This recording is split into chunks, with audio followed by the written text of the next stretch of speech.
بسم اللہ الرحمن الرحیم۔ ناظرین، پروگرام کرنٹ افیئر کے ساتھ آپ کا میزبان سید آصف علی حمدانی حاضر خدمت ہے۔ ناظرین، اس وقت ملک کے اندر ایک ہیجانی کیفیت ہے کہ کیا اسمبلیاں ٹوٹنے والی ہیں یا یہ سلسلہ اگلے سال تک جائے گا اور مقررہ وقت پہ الیکشن ہوں گے۔ ایک جانب جو ہے وہ عمران خان اپنا پریشر ڈیولپ کی ہوئی ہیں اور وہ آئے روز بیان دے رہے ہیں کہ جی پنجاب اسمبلی اور KPK اسمبلی، ان کے تمام اتھارٹیز جو ہیں، ذمہ داران جو ہیں، جو وزرائے اعلیٰ ہیں، انہوں نے ان کو ان رائٹنگ میں دے دیے۔ اب وہ کہتے ہیں کہ یہ بال میرے کورٹ میں ہے، جس وقت میں چاہوں اس سے کھیلوں۔ دوسری جانب جو ہے وہ اب تک صدر پاکستان کے ساتھ حکومت کے جو وزیر خزانہ ہیں اسحاق ڈار صاحب، وہ کوئی 5 دفعہ ملاقاتیں کر چکے ہیں صدر پاکستان کے ساتھ، اور صدر پاکستان کے ساتھ بہت ساری چیزوں پہ جو ہے وہ ان کی ڈسکشن ہوئی ہے، اور جو ذرائع ہیں وہ یہ کہتے ہیں کہ جو الیکشن شیڈول ہے صرف اس پہ بات ابھی تھوڑی سی رکی ہوئی ہے، باقی الیکشن اصلاحات ہیں یا الیکشن سے حوالے سے جتنی بھی باقی باتیں ہیں اس پہ کافی حد تک جو ہے وہ PTI اور حکومتی اتحاد جو ہے وہ متفق ہیں۔ اب عمران خان صاحب کہتے ہیں کہ یہ الیکشن 23 مارچ سے پہلے ہو جانے چاہیے، کیونکہ آگے پھر جو ہے وہ رمضان شریف شروع ہونے والا ہے، جبکہ حکومتی اتحاد کا یہ موقف ہے کہ یہ بجٹ پیش کرنے کے بعد ہوں۔ یہ ٹوٹل جو اس وقت لڑائی ہو رہی ہے وہ چند ایک منتھ کی جو ہے وہ لڑائی ہو رہی ہے کہ 2-3 مہینے پہلے کرا دیے جائیں، اور حکومت بضد ہے کہ نہیں ہم 2-3 مہینے بعد میں کرائیں گے۔ ناظرین، اس جو ہیجانی کیفیت ہے اس کی وجہ سے ہماری معیشت کے اوپر جو ہے وہ بہت برے اثرات پڑ رہے ہیں۔ پاکستان کی معیشت اس وقت جو ہے وہ ICU میں ہے۔ اس کی وجہ یہ ہے کہ جتنے بھی انڈیکیٹر ہیں جو ہمارے معاشی انڈیکیٹر ہیں وہ کوئی اتنے اچھے نہیں ہیں۔ دوسری بات یہ ہے کہ IMF اور ورلڈ بینک سے ہمیں جو ایک قسط جاری ہونی تھی وہ بھی ابھی تک تاحال جاری نہیں ہو سکی۔ اس کی وجہ سے بھی ہمارے جو ریزرو ہیں وہ تیزی سے نیچے جا رہے ہیں، اور جو ابھی ہمارے پاس جو لیٹسٹ انفارمیشن ہے کہ پاکستان کے پاس ٹوٹل کوئی 7 کہ 8 ارب ڈالر جو ہے وہ رہ گئے ہیں، جو 21 ارب ڈالر تھے۔ یہ ایک انتہائی تشویشناک صورتحال ہے۔ اس پہ بھی تمام پولیٹیکل پارٹیز کو ساتھ جوڑنا ہوگا، کیونکہ یہ ملک ہم سب کا ہے، یہ کسی ایک جماعت کا نہیں ہے یا یہ کسی ایک پارٹی کا نہیں ہے۔ اس میں بسنے والے جتنے بھی ہمارے یہاں پہ یہ 22 کروڑ عوام ہے، یہ تکلیف 22 کروڑ عوام کو ہو رہی ہے۔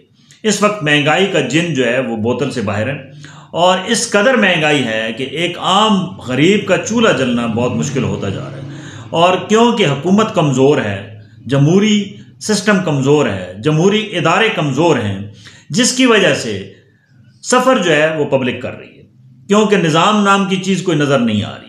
سردیاں آتی ہیں تو گیس غائب ہو جاتی ہے، گرمی آتی ہیں تو بجلی غائب ہو جاتی ہے۔ اس قوم کے نصیب میں یہ کب تک یہ سلسلہ جاری و ساری رہے گا؟ آپ دیکھ لیں کہ پاکستان میں غربت کی لکیر کے نیچے کافی تعداد میں لوگ آ چکے ہیں۔ سفید پوش بندے کا بھرم رکھنا بہت مشکل ہوتا جا رہا ہے۔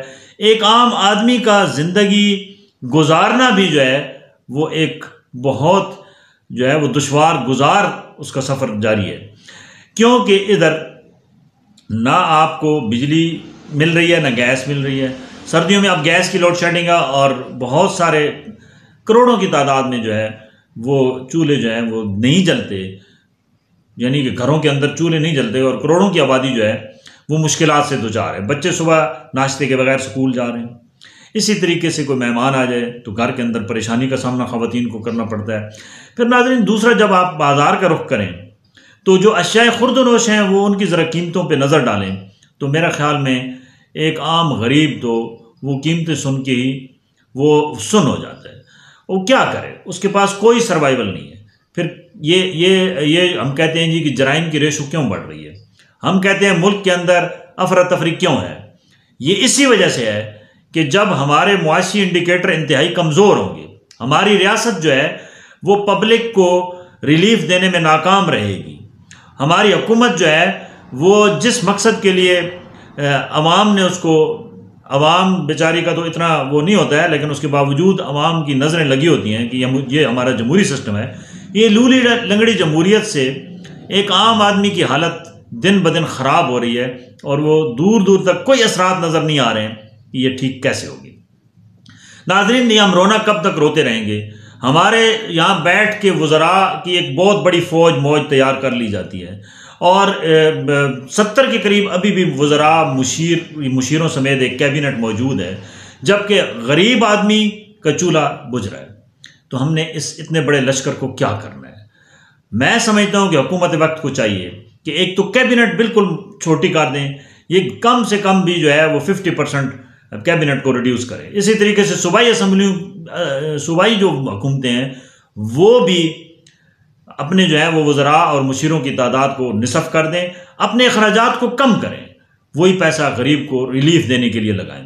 ناظرین، اس وقت پوری دنیا میں جو آپ کا فرنس آئل ہے اس کی قیمتیں انتہائی تاریخ کی کم ترین سطح پہ ہیں، جبکہ پاکستان کے اندر وہی ابھی تک پچھلے 2 ماہ سے نہ اس میں اضافہ ہوا ہے نہ کمی ہوئی ہے، وہی 225 اور 230 روپے کا پیٹرول اور ڈیزل مل رہا ہے۔ یہ ایک بہت بڑا ہمارے ساتھ کھیل ہے، اور یہ کھیل کس کا ہے؟ جن کے ہم مقروض ہیں، آئی ایم ایف کی کڑی شرائط بھی ہم نے مان لی، جیسے انہوں نے کہا ہم ویسے کرتے گئے۔ جیسے آئی ایم ایف کی منشا ہوئی کہ عوام کے اوپر یہ بم گرا دو، بجلی کا بم گرا دو، بجلی اس وقت آپ کو 30 روپے سے اوپر جو ہے وہ پر یونٹ پڑ رہی ہے۔ اسی طریقے سے گیس کی قیمتیں بھی ڈبل ٹرپل کر دی گئی ہیں، اس کے باوجود گیس آ نہیں رہی ہے، بل آ رہے ہیں۔ یہ بہت بڑا المیہ ہے، اور اس کے اوپر ہمیں قومی سوچ کو بیدار کرنا ہوگا۔ تمام پولیٹیکل پارٹیز جو ہیں وہ اقتدار کی رسا کشی میں عوام کے جو ہیں وہ دکھوں کو بھول چکے ہیں، اور ہر ایک کی ایک ہی منشا ہے کہ اس کا اقتدار کیسے گرایا جائے اور میں اقتدار میں کیسے آؤں۔ یہ اقتدار کا کھیل جو ہے یہ پبلک کو رلانے کے لیے ہے، یہ پبلک کو ریلیف دینے کے لیے نہیں ہے، کیونکہ کوئی بھی حکومت اگلی بھی آئے گی تو اس کا ایک ہی رونا ہوگا کہ ہمیں ڈیفالٹ شدہ معیشت ملی، ڈیفالٹ شدہ خزانہ ملا، ہم اس میں کیا کر سکتے ہیں۔ لوگوں کی بہت بڑی نظریں تھیں کہ جب اسحاق ڈار آیا تو شاید عوام کو ریلیف ملے گی، لیکن تاحال لوگوں کو مایوسی کے سوا کچھ نہیں ملا۔ کیونکہ یہ ہماری جو عوام ہے اس کو ہمیشہ سبز باغ دکھائے گئے ہیں، اور سبز باغ دکھانے والے ان کی اولادیں جو ہیں وہ ارب خرب پتی بن جاتی ہیں، ان کے ایسٹ جو ہیں جب وہ اقتدار میں ہوتے ہیں تو چند سالوں میں اربوں خربوں میں چلے جاتے ہیں۔